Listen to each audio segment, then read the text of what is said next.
Maria had been wiping down the same table for the third time that evening. Not because it was dirty, but because her mind was somewhere else entirely. The Friday night crowd at Giuseppe's Italian restaurant was always demanding, but tonight felt different. Tonight the air was thick with an energy that made her stomach twist into knots. She had been working at this restaurant for 3 years now. 3 years of carrying heavy trays, forcing smiles at rude customers, and pretending that her feet didn't ache by the end of each shift.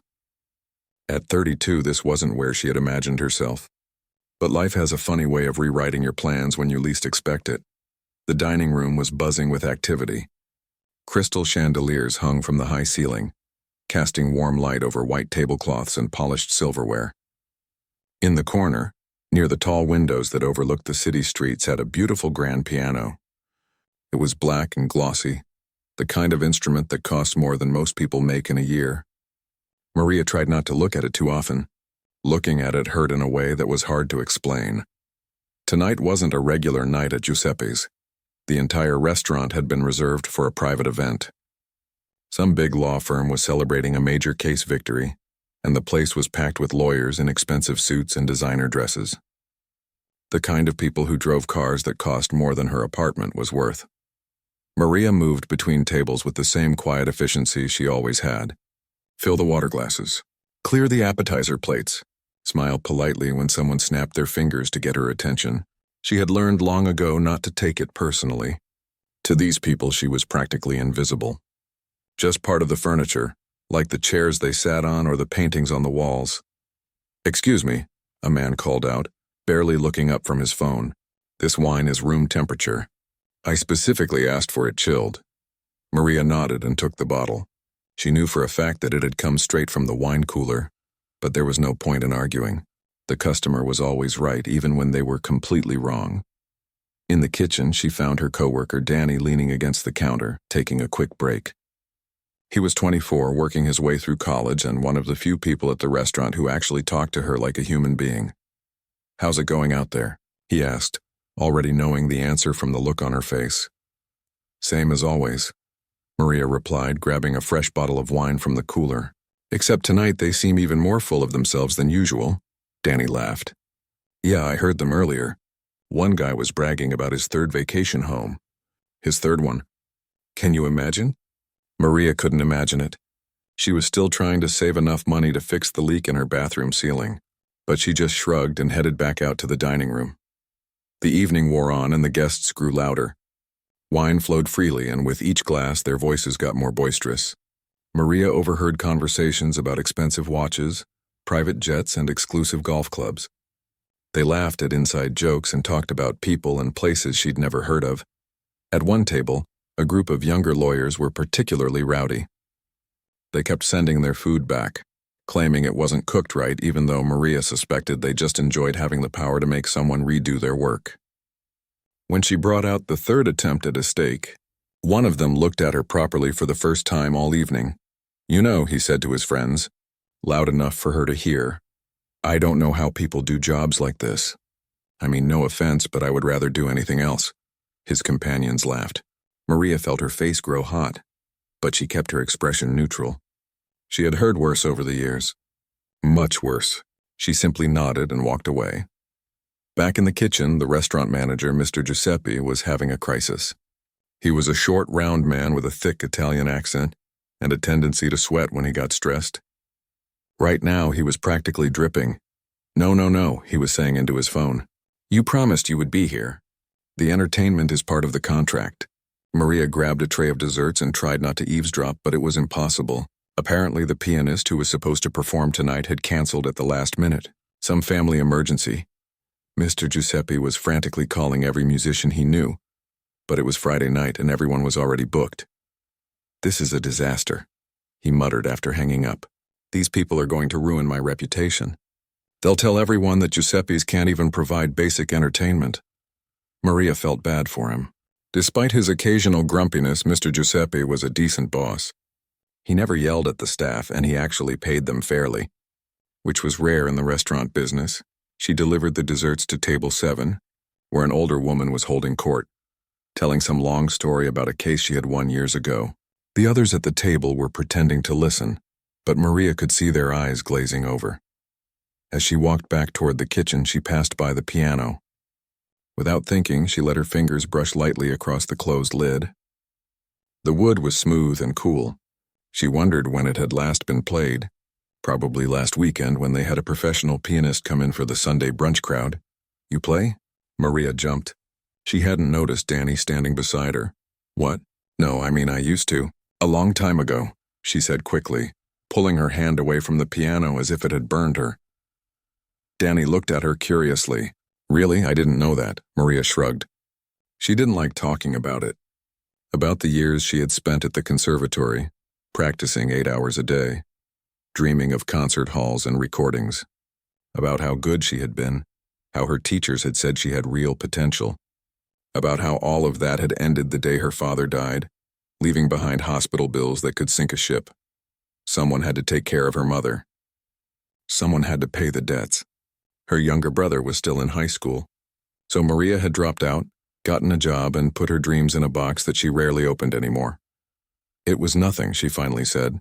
"Just some lessons when I was younger." Before Danny could ask more questions, Mr. Giuseppe's voice rang out from the kitchen, louder and more desperate than before. Another call, another rejection. No one could come play on such short notice. In the dining room, the guests were getting restless. Maria could hear them complaining about the lack of entertainment, their voices sharp with entitlement. One man loudly announced that this was completely unprofessional, and that he would think twice before booking Giuseppe's again. Maria's chest tightened. She looked at Mr. Giuseppe, who seemed to have aged 10 years in the last 30 minutes. Then she looked at the piano, sitting silent and waiting in the corner. Her hands trembled slightly as she set down her tray. This was crazy. This was absolutely crazy. But before she could talk herself out of it, before her fear could win, she found herself walking toward Mr. Giuseppe. "I can play," she said quietly.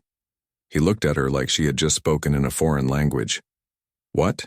"The piano. I can play it." Mr. Giuseppe stared at Maria like she had just told him she could fly. His mouth opened and closed a few times before any words came out. You play the piano?" Maria nodded, already regretting her offer. What was she thinking? She hadn't played in front of anyone in years. The last time she had performed was at her final recital at the conservatory, back when she still believed her life would turn out differently. "I mean, I used to play. I studied at the Riverside Conservatory for 2 years before I had to leave." Mr. Giuseppe's eyebrows shot up. Riverside wasn't some community college program. It was one of the most prestigious music schools in the state. People auditioned for years just to get in. "Why did you never tell me this?"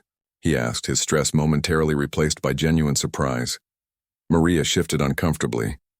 "It never came up. And honestly, it doesn't matter anymore. That part of my life is over." But even as she said it, her heart was beating faster.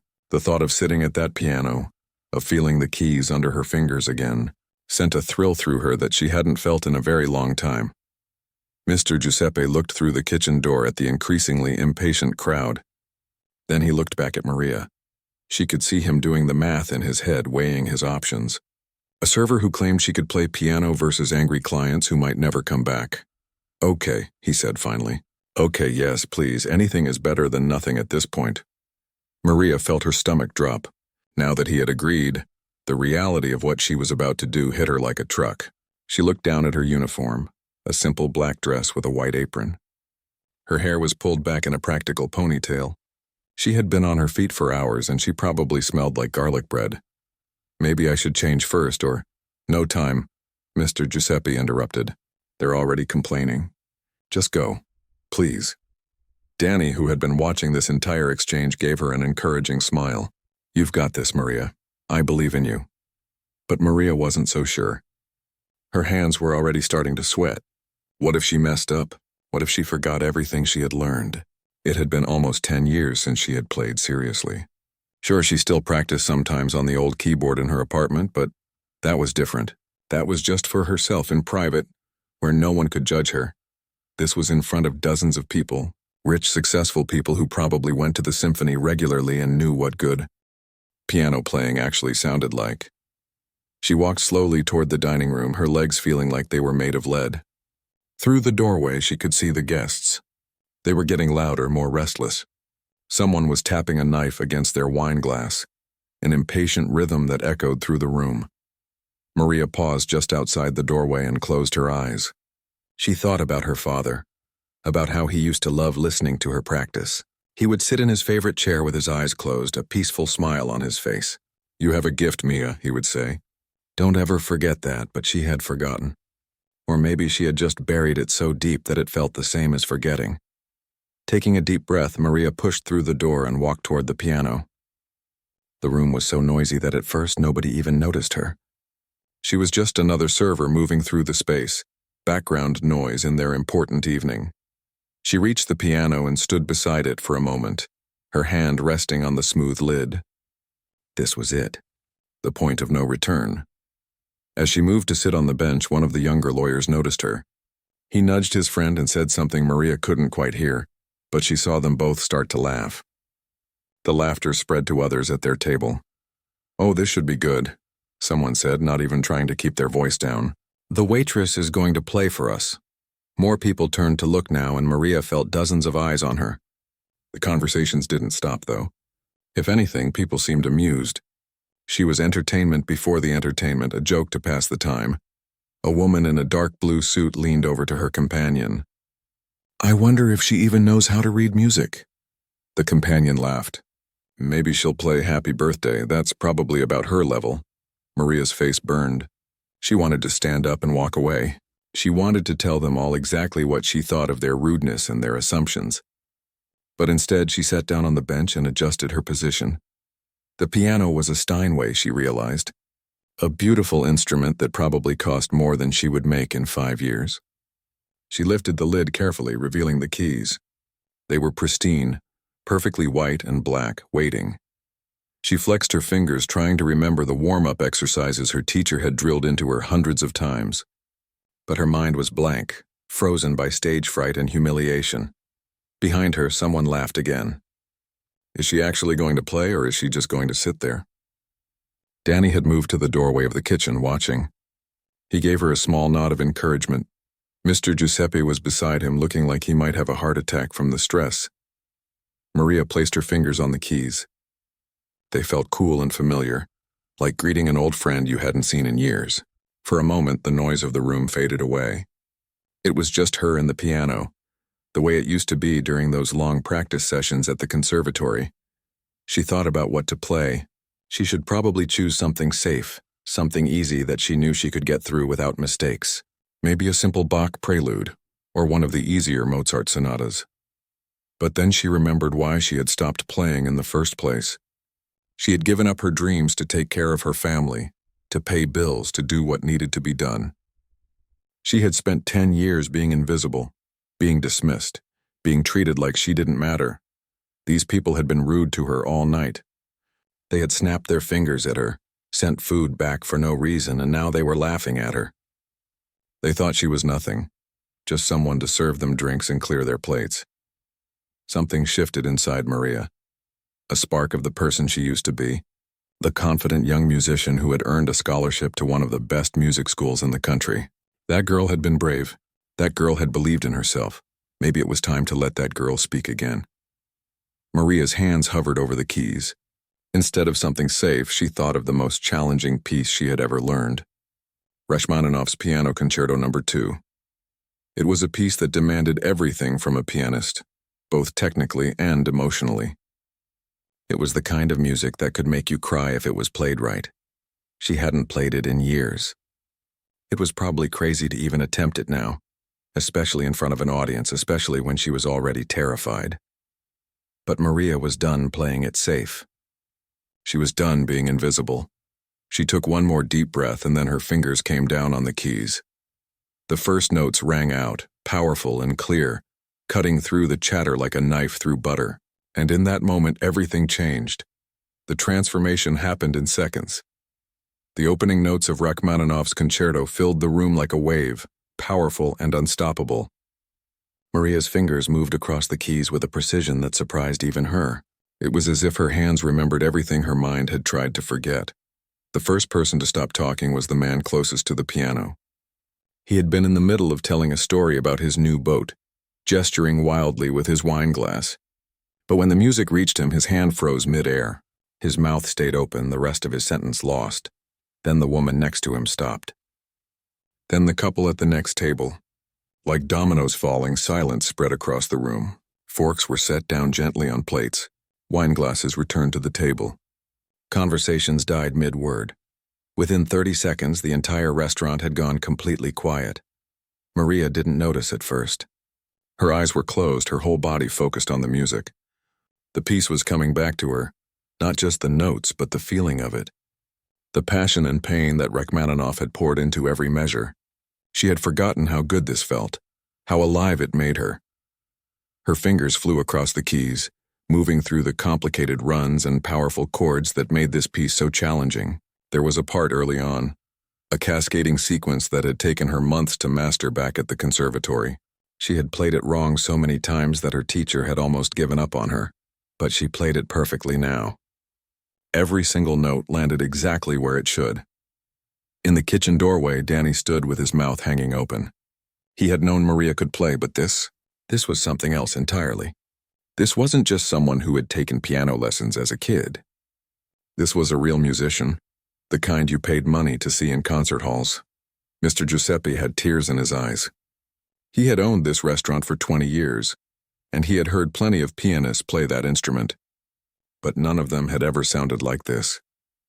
At table 12 near the window, a woman named Victoria Chen sat frozen in her chair. She was one of the senior partners at the law firm, someone who had argued cases in front of state supreme courts. She was known for being tough, unemotional, the kind of lawyer who never let feelings cloud her judgment. But right now, she felt tears starting to form in her eyes. Victoria had played piano as a child. She had been good too. Good enough that her parents had dreams of her becoming a professional musician, but she had chosen law instead, the practical choice, the safe choice. She hadn't touched a piano in over 20 years. Listening to Maria play brought back memories she had buried deep. Saturday mornings practicing scales, the feel of the keys under her fingers, the joy of losing herself in music. She had given all that up for courtrooms and case files and billable hours. Had she made the right choice? Sitting here, listening to this server pour her heart into Rachmaninoff, Victoria wasn't so sure anymore. The young lawyer who had mocked Maria earlier, the one who said he would rather do anything than her job, wasn't laughing now. His face had gone pale. He was remembering something his grandmother used to tell him when he was little. Never judge a book by its cover. He had always thought that was just something old people said. But watching Maria's hands dance across those keys, he realized his grandmother had been right. How many other people had he dismissed? How many times had he looked at someone and assumed they were less than him, just because of their job or their clothes or where they came from? The thought made him feel sick. Maria transitioned into the second movement, the slower, more emotional section. This was the part that always made her cry when she listened to recordings. It was beautiful and sad at the same time, like remembering something wonderful that you had lost. And maybe that's exactly what she was doing. Playing this piece again after so many years, she was remembering her old life. The life where she practiced 8 hours a day and dreamed of concert stages. The life where her biggest worry was whether she would nail her final exam, not whether she had enough money for her mother's medication. She thought about her father watching her practice, the pride in his eyes. She thought about her teacher, Professor Wilson, who had fought to get her that scholarship. She thought about the day she had to withdraw from school, how she had cried in the administration office while filling out the paperwork. All of that pain and loss and regret flowed through her fingers into the music. And everyone in the room could feel it. At table 5, a man who had sent his food back 3 times that evening felt ashamed of himself for the first time in years. He had been rude to Maria all night, treating her like she was barely human. And here she was, creating something so beautiful that it made his chest ache. Near the bar, a woman who had complained about the wine temperature earlier couldn't stop the tears running down her cheeks. She wasn't even sure why she was crying. She just knew that something about this music was breaking through walls she had spent years building. The piece built toward the climax of the first movement, the part where the piano and orchestra usually competed for dominance. But there was no orchestra here, just Maria and the Steinway. Somehow it was enough, more than enough.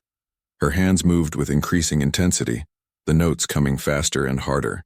Sweat beaded on her forehead. Her arms were starting to ache, the muscles screaming from the exertion, but she pushed through, channeling every emotion she had suppressed for the past 10 years into this one performance. Danny wiped tears from his own eyes. He had worked with Maria for over a year, eating lunch together, complaining about difficult customers, talking about their dreams. But he realized now that he hadn't really known her at all. None of them had. How many other people were walking around with hidden talents, with buried dreams, with entire worlds inside them that nobody ever saw. The music swelled toward the end of the section Maria had decided to play. She hadn't planned to perform the entire 30-minute concerto, just enough to prove her point, just enough to show these people that they had been wrong about her.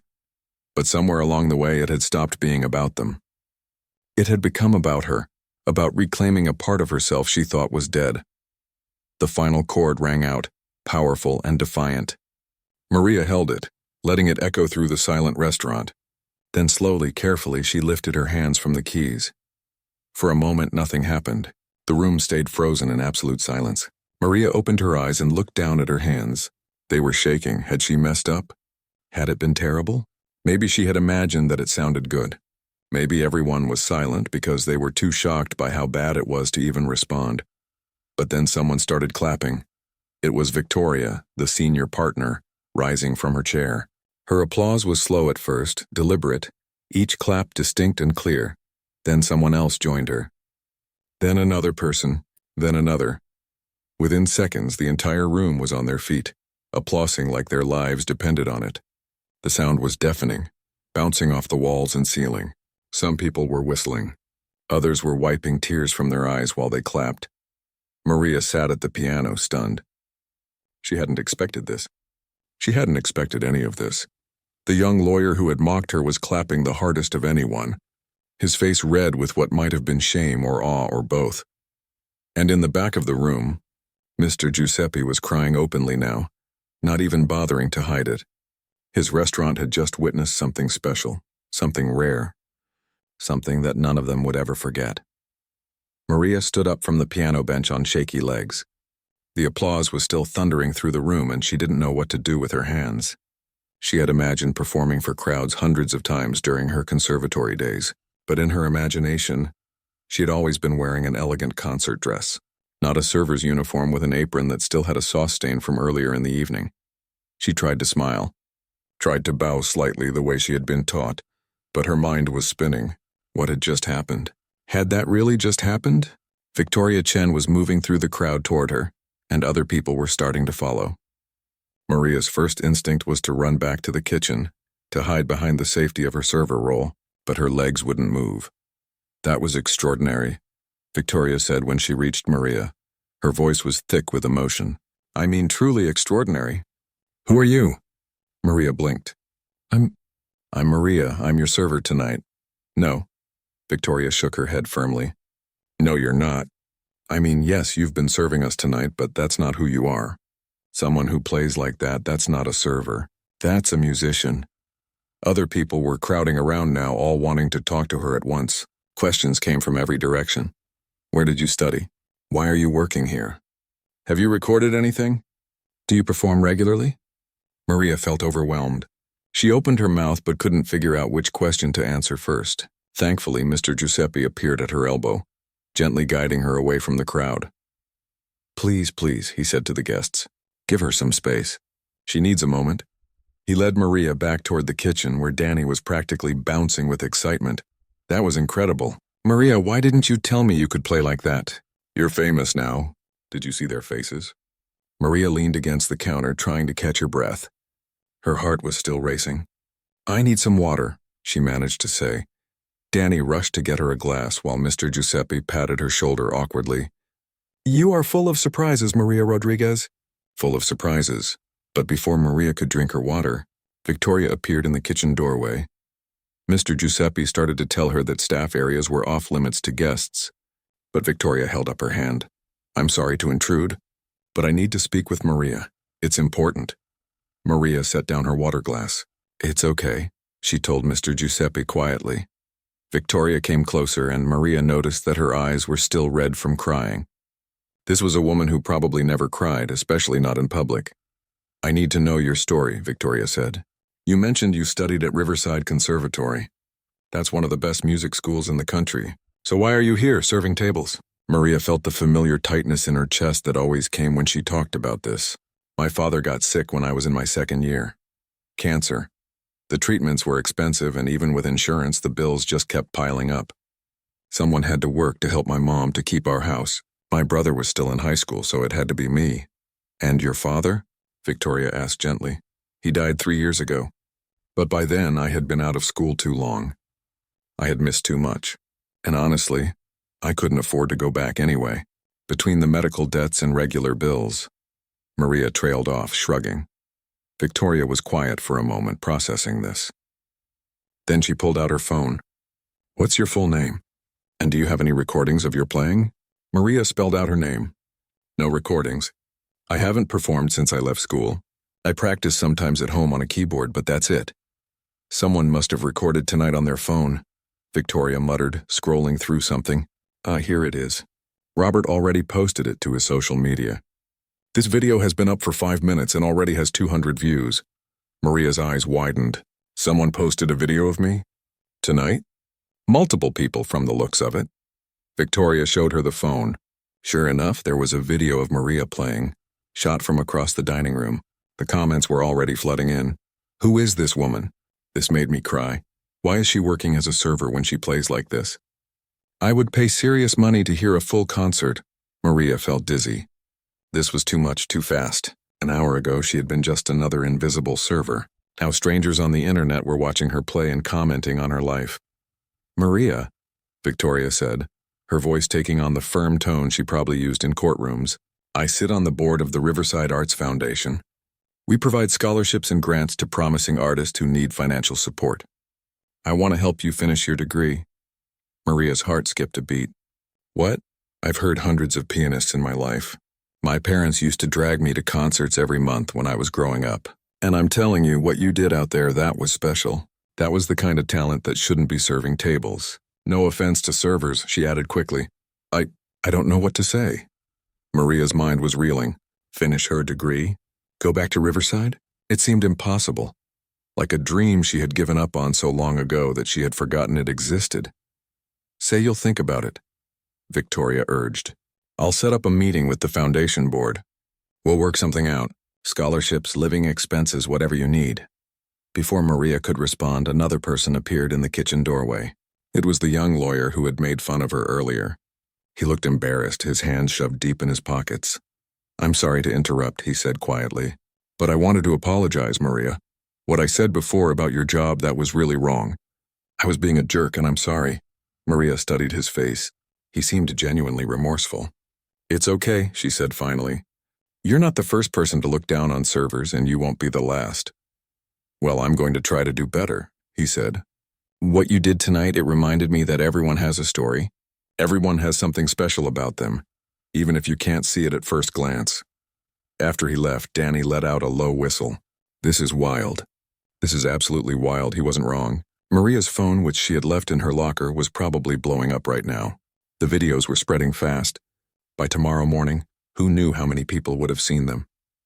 Mr. Giuseppe came back into the kitchen, his face flushed. "The guests want you to play more. They're asking if you can do another piece." Maria looked down at her hands. They were still trembling slightly from the adrenaline. Play more? She had barely processed what had already happened. But then she thought about how it had felt to play again after all these years. The joy and the pain and the sense of coming home to herself. She thought about her father, about how proud he would be right now. She thought about all the years she had spent pushing this part of herself down, pretending it didn't matter. Maybe it was time to stop pretending. "Okay," she said quietly. "I'll play one more piece," Victoria smiled. "That's my girl. And Maria, when you go back out there, hold your head high. You earned every bit of that applause." Maria walked back toward the dining room, her heart pounding but her steps steady. The guests had returned to their seats, waiting expectantly.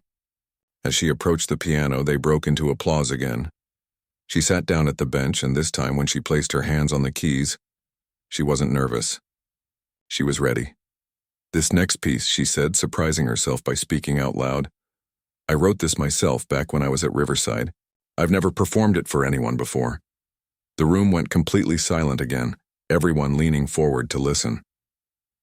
Maria closed her eyes, took a breath, and began to play her own composition. The piece she had written during her last semester at school, before everything fell apart. It was called What Remains, and it was about loss and hope and finding beauty in broken things. As the notes filled the air, Maria realized something important. Her dreams hadn't died when she left school. They had just been waiting, patient and quiet, for the right moment to come back to life, and maybe, just maybe, that moment was now. Maria's original composition flowed from her fingers like water, each note carrying a piece of her story. The melody was haunting and beautiful, speaking of dreams deferred but not destroyed. As she played the final chord and let it fade into silence, she opened her eyes to find several people in the audience openly weeping. The applause this time was different. It wasn't just appreciation for technical skill. It was something deeper, more personal. These people weren't just clapping for a performance. They were acknowledging a journey, a transformation they had witnessed in real time. When Maria finally left the restaurant that night, it was past midnight. Her feet ached, her arms were sore from playing, and her mind was buzzing with everything that had happened. Danny walked out with her, still talking excitedly about the videos that were now spreading across multiple platforms. "You have over 50,000 views already," he said, scrolling through his phone. "People are sharing it everywhere. Someone even started a hashtag Pianist Maria." Maria laughed, though it sounded slightly hysterical even to her own ears. "This is insane. Yesterday I was nobody, and now strangers on the internet are talking about me." "You were never nobody," Danny said firmly. "We just didn't know who you really were. Including you, I think." Those words stayed with Maria during the bus ride home. Maybe Danny was right. Maybe she had forgotten who she was somewhere along the way. Buried under years of bills and responsibilities and just trying to survive. The next morning, Maria woke up to 147 missed calls and text messages. Her phone had been buzzing all night, but she had been too exhausted to check it. Now looking at the screen, she felt overwhelmed all over again. There were messages from old friends from the conservatory who had seen the videos, messages from reporters asking for interviews, messages from people she had never met, telling her how her music had moved them, and 3 messages from Victoria, each one more urgent than the last. Maria called her back first. Finally, Victoria answered on the first ring. "I've been trying to reach you for hours. Maria, this has blown up bigger than I expected. The foundation board held an emergency meeting this morning. They want to meet with you next week." "Next week?" Maria's voice came out as a squeak. "I know it's fast, but we need to move on this while there's momentum. The publicity from last night, it's given us an opportunity. We want to offer you a full scholarship to return to Riverside, plus a living stipend so you don't have to work while you study." Maria sat down heavily on her bed. "A full scholarship? But I've been out of school for almost 10 years. What if I'm not good enough anymore?" "Maria, I heard you play." "Trust me, you're good enough. Better than good enough." After hanging up with Victoria, Maria called her mother. She had been dreading this conversation, worried about how her mom would react. After all, Maria had given up school to help support the family. What would her mother think about her going back now? But her mother surprised her. "Mija, why are you even asking my permission? Of course you should do this. Your father and I never wanted you to give up your music. We just didn't have a choice at the time. But what about the bills? I've been helping you with—" "I'll figure it out," her mother interrupted gently. "I'm not as helpless as you think. And your brother has a good job now. We'll be fine. You've sacrificed enough for this family. It's time you lived for yourself." Maria cried then, really cried for the first time in years. All the guilt she had been carrying, the feeling that she had abandoned her dreams selfishly, started to lift. The week passed in a blur. The videos continued to spread, each one gathering more views, more comments, more shares. News outlets picked up the story. "Server stuns crowd with hidden talent," read one headline. "From dining room to concert hall?" asked another. Maria was interviewed on local television. She performed at a charity event that Victoria organized. She met with the foundation board, who were just as enthusiastic as Victoria had promised. But through it all, she kept working her shifts at Giuseppe's. Some of her co-workers thought she was crazy. Why keep serving tables when she was about to become famous? But Maria felt like she owed it to Mr. Giuseppe, who had given her a chance to play that night. And besides, she wasn't famous. Not really. She was just someone who had a viral moment. 2 weeks after that fateful Friday night, Giuseppe's was packed with people hoping to hear Maria play. Mr. Giuseppe had quickly realized the business opportunity and asked Maria if she would perform every Friday evening. He offered to triple her usual pay and she accepted. The crowd that second Friday was completely different from the first. These people hadn't come to be served. They had come to listen. They were quiet, respectful, hanging on every note. Maria played a mix of classical pieces and her own compositions, and the applause after each piece was thunderous. But the moment that mattered most to Maria came after her performance, when a young girl approached her shyly. She couldn't have been more than 12, holding a worn violin case. "Excuse me, Miss Maria," the girl said quietly. "I just wanted to say thank you." "Thank me? For what?" "I've been taking music lessons, but my mom says we might have to stop because they're too expensive. When I saw your video, when I heard about your story, it made me realize that even if I have to stop lessons, I shouldn't stop playing. I can keep practicing on my own, keep getting better, and maybe someday I'll get another chance like you did." Maria felt tears spring to her eyes. She knelt down to the girl's level. "What's your name?" "Lily." "Well, Lily, you're absolutely right. Don't ever stop playing. And here's something else, something I forgot for a long time. Your worth isn't determined by what other people see when they look at you. It's determined by what's inside you, by what you create and how you treat people and what you do when nobody's watching." The girl smiled, hugged Maria quickly, and ran back to her parents. Danny, who had witnessed the exchange, wiped his eyes. And that right there is why this all matters. It's not about the fame or the views or any of that. It's about what you're showing people is possible. 3 months later, Maria started her first semester back at Riverside Conservatory. She was older than most of her classmates, and sometimes she felt out of place. But she was there, really there, getting to study music full-time again. She still played at Giuseppe's every Friday night. The crowds never got smaller. If anything, they grew. People came from other cities just to hear her play.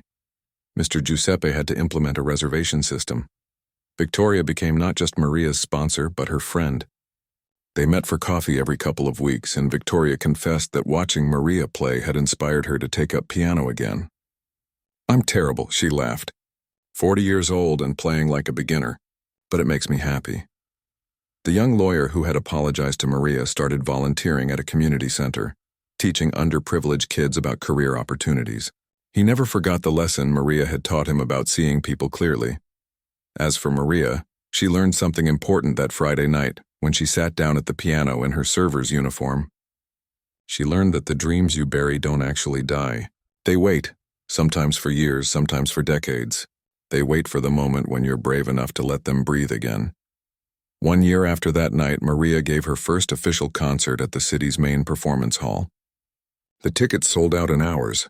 As she walked onto the stage in an elegant black dress, she thought about all the paths that had led her to this moment.